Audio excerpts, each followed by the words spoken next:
Le gang de Village de Dieu, dirigé par ISO 5 secondes, est le plus violent et le plus organisé parmi les gangs criminels qui terrorisent la ville de Port-au-Prince. Il a été rapporté que la vision d'ISO est de créer le cartel criminel le plus puissant de toute la Caraïbe. Dans cette vidéo, nous allons faire un exposé sur le puissant cartel des Amériques qui inspire ISO et le gang du Village de Dieu.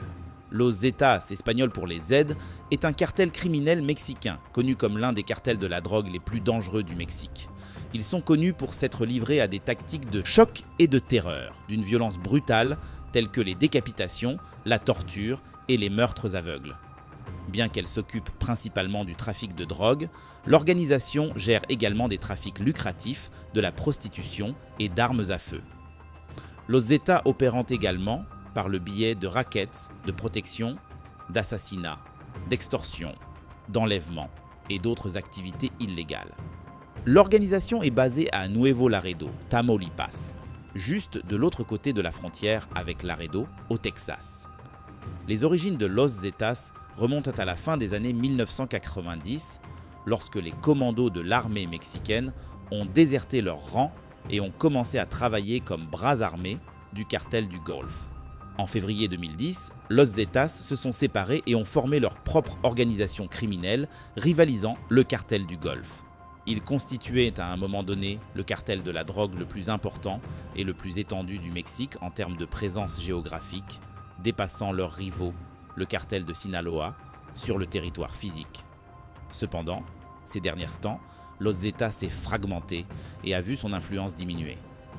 Depuis mars 2016, Grupo Bravo, Groupe Bravo et Zetas Vieja Escuela, Old School Zetas, ont formé une alliance avec le cartel du Golfe contre le cartel del Nord-Est, cartel du Nord-Est. En mars 2019, le membre du Congrès républicain du Texas, Chip Roy, a présenté un projet de loi qui classifierait la faction cartel del Nord-Est de Los Zetas, le Jalisco New Generation Cartel et le cartel du Golfe comme des organisations terroristes. L'ancien président américain Donald Trump avait également exprimé son intérêt pour la désignation des cartels comme organisations terroristes. Cependant, ces projets ont été interrompus à la demande du président mexicain Andrés Manuel López Obrador. Los Zetas doit son nom à son premier commandant, Arturo Guzmán de Sena, dont le code radio de la police judiciaire fédérale était Z1, un code donné aux officiers de haut rang. Le code radio des commandants des officiers de la police judiciaire fédérale au Mexique était IC. Et ces officiers sont surnommés Yankees, tandis que la police judiciaire fédérale, en charge d'une ville, portait le nom de code Z. Ainsi, ils étaient surnommés Zetas, le mot espagnol pour la lettre Z. Après qu'Osiel Cárdenas Guillén ait pris le contrôle du cartel du Golfe en 1997, il s'est retrouvé plongé dans une violente guerre de territoire. Pour protéger son organisation et son leadership des cartels de drogue rivaux et de l'armée mexicaine, Cárdenas a fait appel à De Sena, un lieutenant de l'armée à la retraite. De Sena a attiré plus de 30 déserteurs de l'élite Grupo Aeromóvil de Fuerzas Especiales, GAF, pour qu'ils deviennent ses gardes du corps personnel et plus tard son aile mercenaire. Ces déserteurs étaient attirés par des salaires bien supérieurs à ceux que leur versait l'armée. Certains de ces anciens membres du GAF auraient reçu une formation au commando et à la guerre urbaine auprès des forces spéciales israéliennes et américaines. Comme pour les Zetas, un aspect important que les analystes ne prennent pas souvent en compte est la possibilité que le gang d'ISO 5 secondes possède en son sein des anciens membres de l'armée haïtienne et des policiers renvoyés par l'institution policière. Rappelons quand même qu'il existe un lien entre la création du bidonville de Village de Dieu et les FADH. Les premières constructions irrégulières tout près du bord du mer, près du Bicentenaire, ont été l'œuvre de petits soldats de l'armée haïtienne qui réclamaient des terres pour construire des maisons pour eux et leurs familles. Comme les généraux à l'époque, notamment Namphy et Avril, n'ont pas fait suite à la demande des petits soldats, ils ont décidé de spolier des terres à la sortie sud de la ville sur des terrains qui servaient de décharge de détritus pour la SMCRS après sa création par le général Prosper Avril.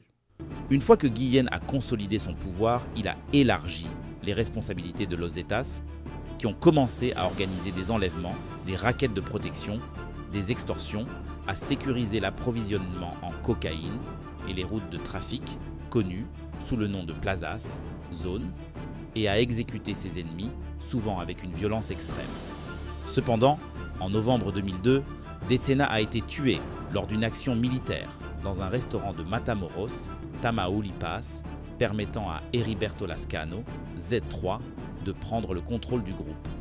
En réponse à la montée en puissance du cartel du Golfe, le cartel rival de Sinaloa a créé Los Negros, un groupe d'exécution similaire à Los Zetas, mais pas aussi complexe ni aussi efficace.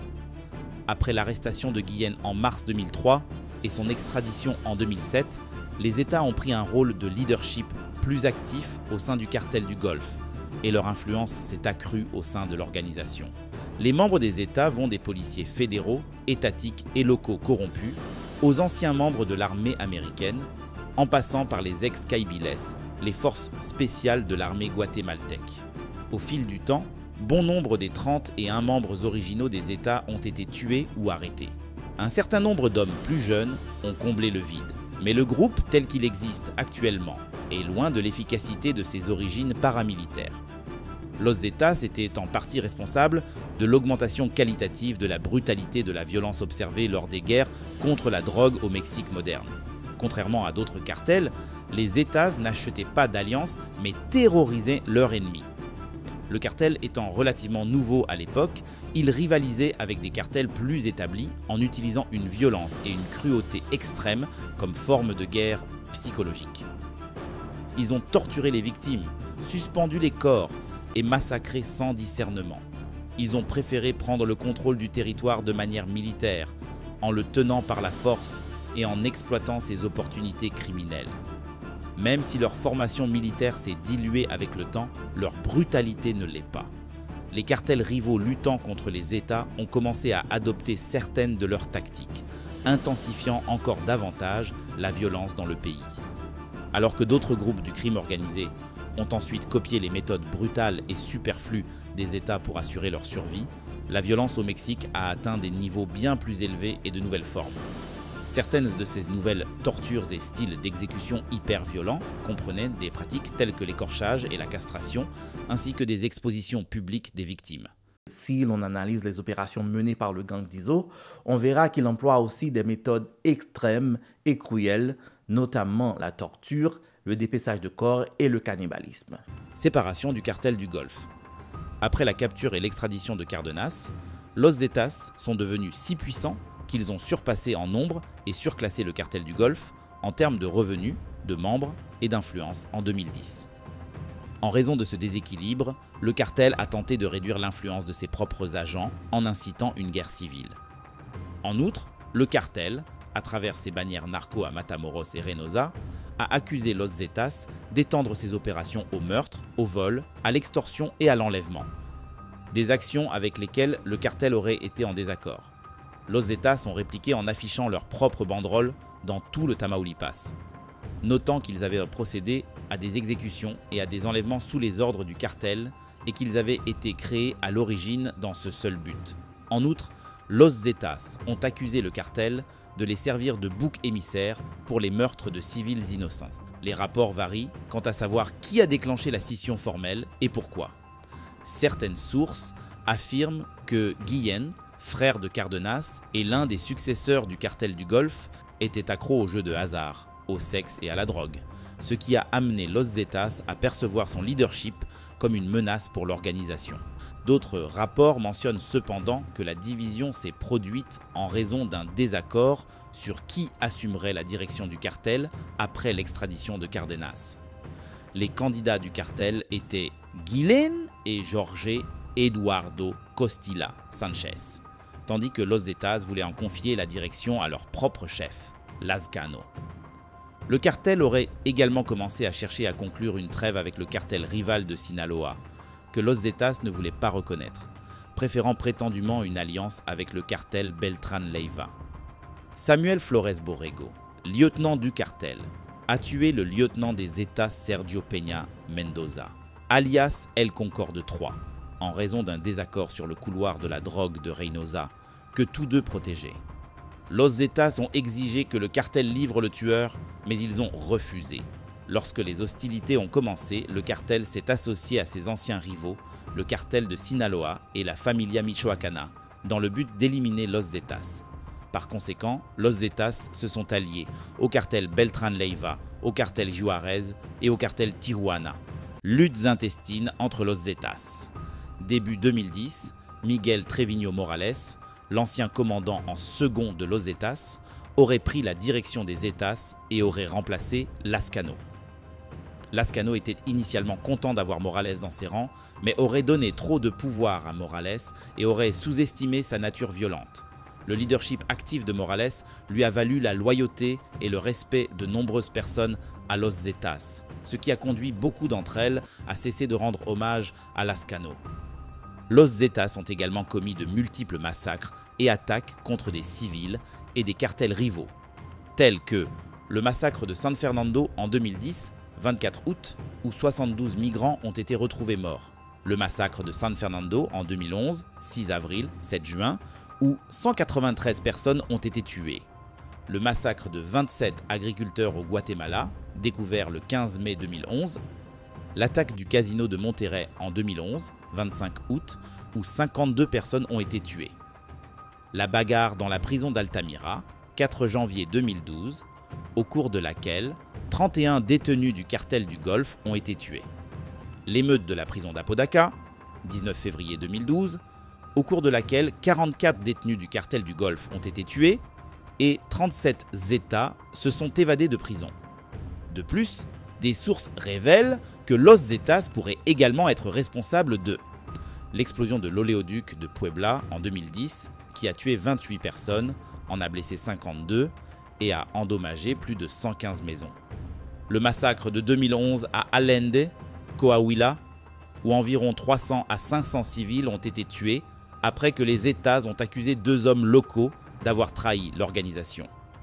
La fusillade du festival, 16 janvier 2017, qui a tué 5 personnes, 2 Mexicains, un Américain, un Canadien et un Italien, et en a blessé 15 autres à la discothèque Blue Parrot à Playa del Carmen.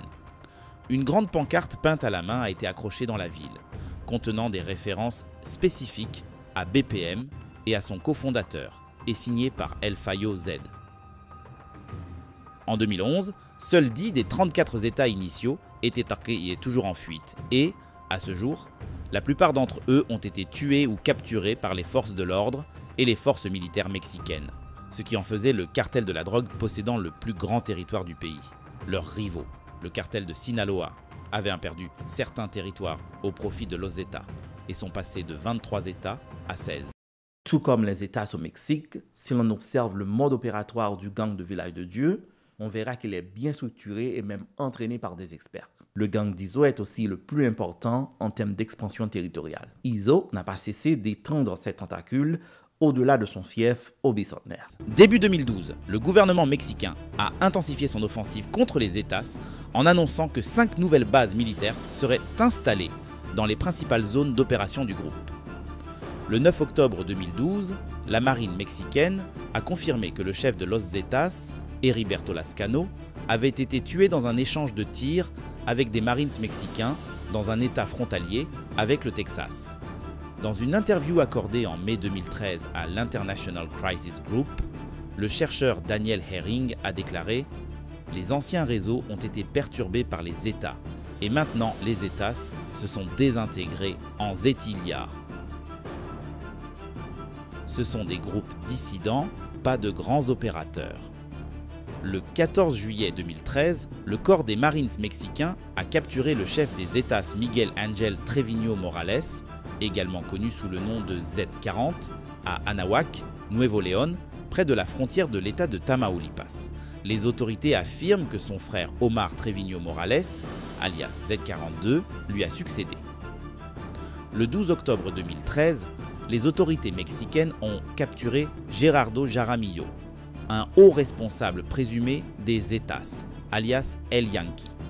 Son arrestation a finalement abouti à la découverte et à la saisie d'une importante cache d'armes et de provisions des États, comprenant des fusils d'assaut, plusieurs lance-grenades, des chargeurs, 2000 cartouches de différents calibres, des gilets pare-balles et des cagoules.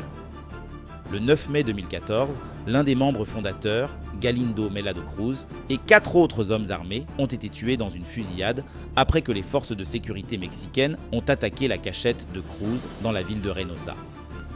Le 3 mars 2015, les forces de sécurité mexicaines ont arrêté le dernier dirigeant connu de la structure Zetas restante, Omar Treviño Morales, alias Z42, dans une banlieue de Monterrey, Nuevo León. Le 23 mars 2015, Ramiro Pérez Moreno, alias El Rana, successeur potentiel du Z42, a été capturé avec 4 autres hommes, transportant 6 kg de cocaïne et de marijuana, des fusils et une grenade à main. Le 9 février 2018, les autorités mexicaines ont arrêté le nouveau dirigeant José María Guizar Valencia, alias Z43, à Mexico, dans le quartier Roma. Les États-Unis ont offert une récompense de 5 millions de dollars pour sa capture. Il est responsable de l'importation annuelle de milliers de kilos de cocaïne et de méthamphétamine aux États-Unis et du meurtre d'un nombre incalculable de civils guatémaltèques lors de la prise de contrôle systématique de la région frontalière guatémaltèque. Le 9 avril 2019, José Roberto Stolberg Becerra, également connu sous le nom de La Barbie, a été arrêté à Jalisco. Il aurait été le chef de la faction du cartel Los Zetas, la Vieja Escuela. Le 26 mai 2019, la marine mexicaine a arrêté un agent de Los Zetas dans les municipalités de Las Choapas et Agua Dulce. Corruption politique. La violence liée à la drogue et la corruption politique qui frappe Tamaulipas, l'état d'origine du cartel du Golfe et de Los Zetas, ont alimenté les craintes qu'il ne devienne un état en faillite et un refuge pour les trafiquants de drogue et les criminels. Le massacre de 72 migrants et la découverte de charniers à San Fernando, l'assassinat du candidat au poste de gouverneur Rodolfo Torre Cantu, la violence croissante entre cartels et l'incapacité de l'État à assurer la sécurité ont conduit certains analystes à conclure que ni les autorités régionales ni le gouvernement fédéral contrôlent le territoire de Tamaulipas. Même si la violence liée à la drogue existait bien avant la guerre contre la drogue au Mexique, elle se produisait souvent à des niveaux discrets, le gouvernement détournant les yeux en échange de pots de vin pendant que les trafiquants de drogue vaquaient à leurs occupations, tant qu'il n'y avait pas de violence liées à la drogue. Pendant les 71 années de règne du Parti révolutionnaire institutionnel, PRI, le gouvernement mexicain procéderait aux arrestations habituelles et permettrait aux cartels de se poursuivre. Après que le PRI ait perdu le pouvoir au profit du Parti d'Action Nationale, PAN, lors de l'élection présidentielle de 2000, tous les accords entre le gouvernement précédent et les cartels ont pris fin, ainsi que la Pax Mafiosa. Tamaulipas n'était pas l'exception. Selon le politicien du PAN Santiago Creel, le PRI de Tamaulipas protège l'organisation Golfe Zeta depuis des années. Le PAN a affirmé que les élections gouvernementales à Tamaulipas risquent de se heurter à l'influence du crime organisé. En outre, il existe des accusations formelles selon lesquelles 3 anciens gouverneurs de Tamaulipas, Manuel Cavazos Lerma, 1993-1999, Thomas Yarrington, 1989-2005, et Eugenio Hernandez Flores, 2005-2010, auraient entretenu des liens étroits avec l'organisation Golfe Zeta. Le 30 janvier 2012, le procureur général du Mexique a publié un communiqué ordonnant aux gouverneurs et à leurs familles de rester dans le pays car ils font l'objet d'une enquête pour éventuelle collaboration avec des cartels. En 2012, Yarrington a en outre été accusé de blanchiment d'argent pour Los Zetas et le cartel du Golfe. À Tampico, le maire Oscar Pérez Inguanzo a été arrêté le 12 novembre 2011 pour exercice inapproprié de fonctions publiques et falsification de certains documents. À la mi-2010, Flores et le maire de Reynosa, Oscar Lueber Gutiérrez, tous deux membres du PRI, ont été critiqués pour avoir affirmé qu'il n'y avait pas eu d'affrontements armés à Tamaulipas et que la violence généralisée n'était qu'une rumeur.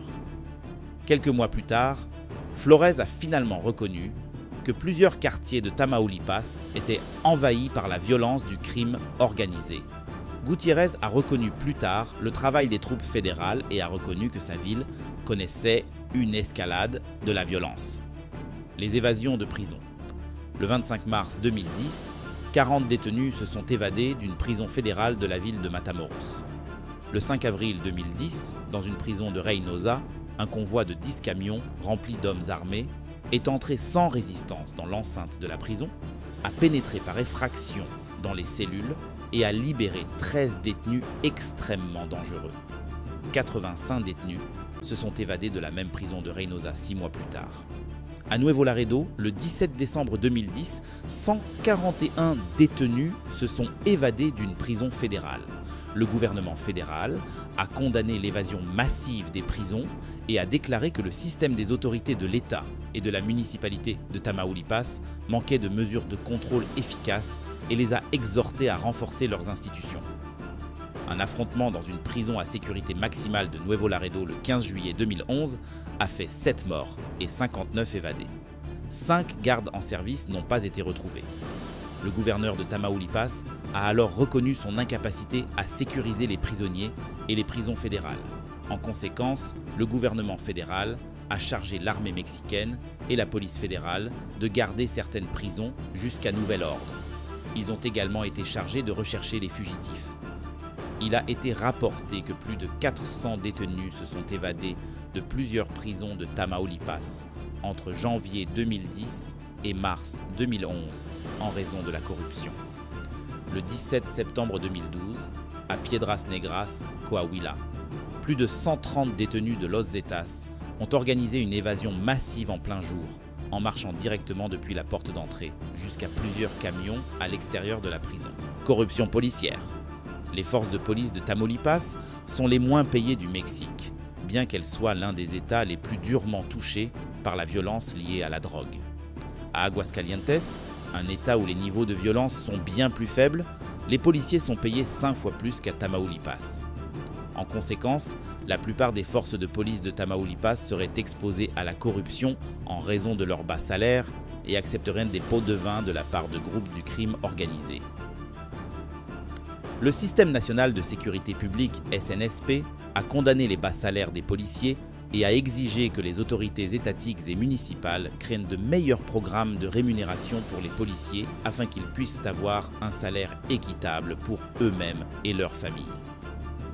Bien que l'opération conjointe Nuevo León Tamaulipas, lancée en 2007, ainsi que plusieurs autres opérations militaires menées par le gouvernement fédéral, ayant amené des milliers de soldats pour rétablir l'ordre à Tamaulipas, le 9 mai 2011, la police fédérale et l'armée mexicaine ont désarmé tous les policiers à Tamaulipas, en commençant par les villes de Matamoros et Reynosa.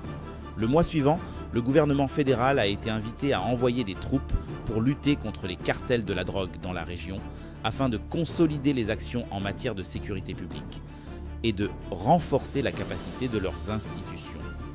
Cependant, les troupes ne pouvaient remplacer que la moitié des policiers du pays. Le 7 novembre 2011, 650 policiers ont été démis de leurs fonctions parce qu'ils avaient échoué ou refusé des tests de contrôle de la corruption. Structure organisationnelle et formation. Los Zetas ont installé des camps pour former des recrues ainsi que d'anciens policiers corrompus au niveau fédéral, étatique et local. En septembre 2005, le témoignage devant le Congrès mexicain de Clemente Vega, alors secrétaire à la Défense, a indiqué que les États avaient également embauché au moins 30 anciens caibiles du Guatemala pour former de nouvelles recrues parce que le nombre d'anciens membres des forces spéciales mexicaines dans leur rang avait diminué. Les sites de formation de Los Zetas ont été identifiés comme ayant une configuration similaire à celle des installations de formation militaire du GAF. Les membres de Los Zetas peuvent également posséder un médaillon commando Los Zetas pour leur service rendu à l'organisation. Il semblerait que Los Zetas utilise également des femmes au sein de sa structure organisationnelle. Il existe une unité féminine connue sous le nom de Panteras ou Panthères. Ces femmes utilisent la séduction pour négocier avec le personnel militaire, policiers et politiques afin d'aider les objectifs de Los Zetas. S'ils ne parviennent pas à obtenir le résultat souhaité, ils peuvent tuer leur cible. Le chef initial de ce groupe était Ashley, la commandante Bonbon, Naro Lopez. Elle a été capturée en 2009 dans le cadre du meurtre du général Telo Quiñones. Les femmes travaillant également au sein du cartel en tant que patronnes de place administratrice, médiatrice et tireuse. Et territoire. Au début des années 2010, les analystes indiquaient que Los Zetas constituait le plus grand groupe criminel organisé au Mexique en termes de présence géographique. Ils sont principalement basés dans la région frontalière de Nuevo Laredo et Coahuila, et des centaines d'autres dans tout le pays. Ils ont placé des belvédères aux destinations d'arrivée telles que les aéroports, les gares routières et les routes principales.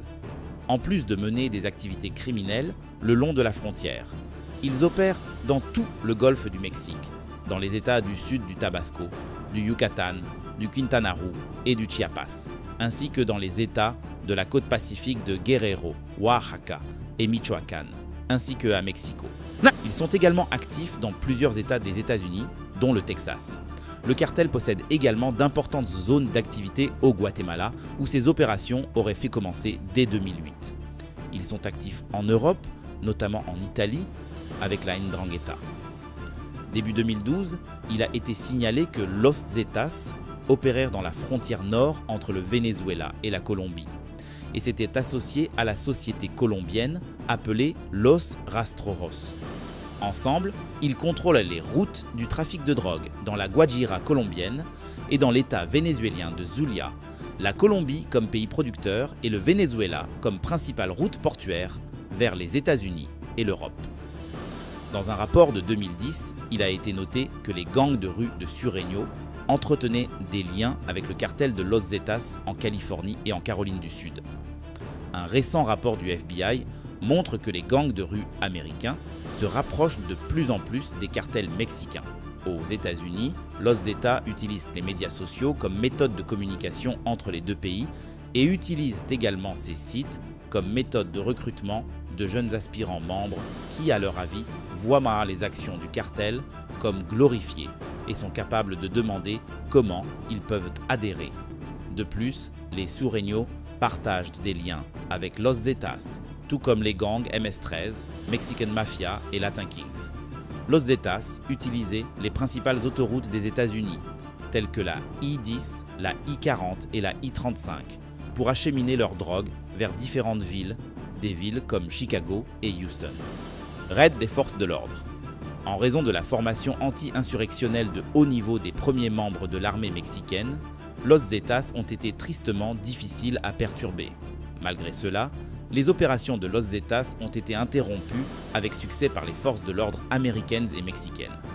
À la suite d'une enquête bilatérale des forces de l'ordre appelée Opération Blackjack, exécutée par l'ATF, la DEA, l'ICE et le FBI, 3 refuges, Zetas ont été identifiés au Mexique et perquisitionnés par les forces de sécurité fédérales mexicaines, libérant plus de 40 personnes kidnappées. Cette opération a permis de réaliser la plus grande saisie d'armes de l'histoire du Mexique. Il comprenait 540 fusils, dont 288 fusils d'assaut et plusieurs fusils de calibre .50, 287 grenades à main, 2 armes anti-chars, M72, 500 000 cartouches, 67 gilets balistiques, 3 armes antiaériennes et 14 bâtons de dynamite. En octobre 2008, le FBI a averti qu'une cellule de Zetas au Texas engagerait les forces de l'ordre avec une réponse tactique complète, si les forces de l'ordre tentaient d'intervenir dans leurs opérations. Le chef de la cellule a été identifié comme étant Jaime González Durán Lehumer, qui a ensuite été arrêté le 7 novembre 2008 dans la ville frontalière de Reynosa, Tamaulipas. En février 2009, le gouverneur du Texas, Rick Perry, a annoncé un programme appelé Opération Border Star Contingency Plan pour protéger la frontière si les États se mettaient à exécution leur menace d'attaquer les agents de sécurité américains. Ce projet prévoyait l'utilisation de chars, d'avions et de la garde nationale comme mesure préventive en cas d'effondrement possible de l'État mexicain, pour protéger la frontière d'une attaque des États et accueillir un éventuel exode de Mexicains fuyant la violence. En 2012, l'administration Obama a imposé des sanctions à Los Zetas, l'un des 4 groupes clés du crime organisé transnational, aux côtés du Cercle des Frères de Russie, du Yamaguchi-gumi, Yakuza, du Japon et de la Camorra d'Italie. Toujours en 2012, les États-Unis ont offert une récompense de 5 millions de dollars pour toute information ayant permis la capture réussie de Miguel Treviño Morales. Treviño Morales est connu à Los Zetas sous le nom de Z40. Le 12 juin 2012, Z40 et 2 de ses frères ont été arrêtés et inculpés au Texas après des raids et des dizaines d'arrestations au Nouveau-Mexique, au Texas et en Oklahoma. Les États-Unis manquent cruellement de fonds pour combattre Los Zetas au Mexique, bien qu'ils considèrent le Mexique comme leur plus grande préoccupation dans les médias. L'initiative Mérida, mise en place par l'administration Bush aux États-Unis, suggérait que 1,4 milliard de dollars de fonds seraient envoyés au Mexique sur une période de 3 ans pour lutter contre le trafic de stupéfiants depuis la frontière entre les États-Unis et le Mexique jusqu'au Panama. Mais peu de ces fonds ont été reçus au Mexique. En outre, l'administration Obama a fait un effort très modeste en matière de soutien aux pays en difficulté, même si l'ancien tsar de la drogue Barry McCaffrey a déclaré au Congrès que Mérida n'était qu'une goutte d'eau dans l'océan et que les États-Unis ne peuvent pas se permettre d'avoir un narco-État comme voisin. Jusqu'à présent, peu des ressources promises par le gouvernement des États-Unis concernant le Mexique et sa lutte contre la drogue en cours ont été reçues. Principalement parce que le gouvernement mexicain PRI de 2012-2018 n'a pas respecté la clause d'amélioration et de respect des droits de l'homme dans la République fédérale du Mexique.